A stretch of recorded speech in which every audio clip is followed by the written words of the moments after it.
Question: what does pay to play, get paid to play, and reward for ruin mean? Answer from ChatGPT. These phrases have different meanings in various contexts.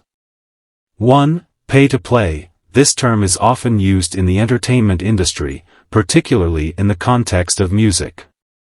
Pay to play refers to a situation where performers or artists are required to pay a fee to be allowed to perform at a venue or event. In some cases, this practice can be seen as exploitative, especially if artists are asked to pay for the opportunity to showcase their talent. It's worth noting that in many places, pay-to-play arrangements are discouraged or even illegal. 2. Get paid to play. This phrase typically has a positive connotation and refers to individuals or professionals who are compensated for doing something they enjoy or are skilled at. For example, a professional athlete gets paid to play because they receive a salary for participating in their sport. It can also apply to individuals who make a living from activities like gaming or performing music. 3. Reward for ruin. This phrase is less common and may not have a standard meaning.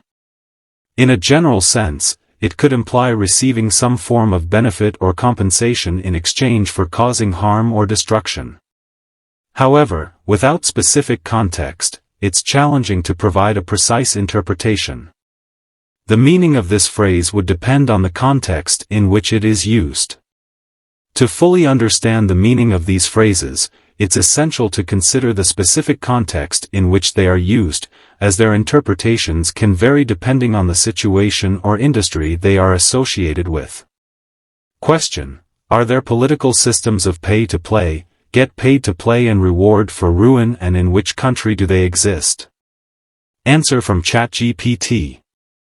The phrases pay to play, get paid to play, and reward for ruin are not typically used to describe formal political systems in specific countries.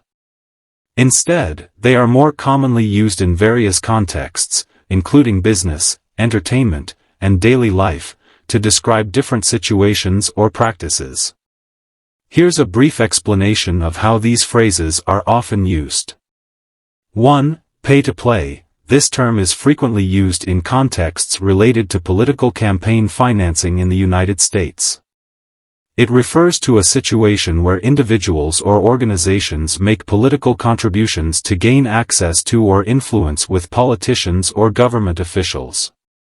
While it's not a formal political system, it does describe a practice that can influence political decision-making.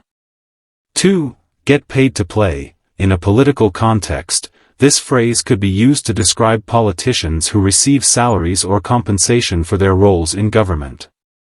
However, it's not a specific political system but rather a common practice in most countries where elected officials are paid for their public service. 3. Reward for ruin. This phrase is not commonly associated with any specific political system. It is more likely to be used metaphorically or in specific situations to describe the idea of rewarding or benefiting from negative or harmful actions, which may not be directly related to a political system. In the realm of politics, there are various established political systems, such as democracy, autocracy, monarchy, socialism, and others. These systems have their own structures and principles, and they are implemented differently in different countries. The phrases you mentioned are not terms that define entire political systems but rather describe specific practices or situations within the broader political landscape.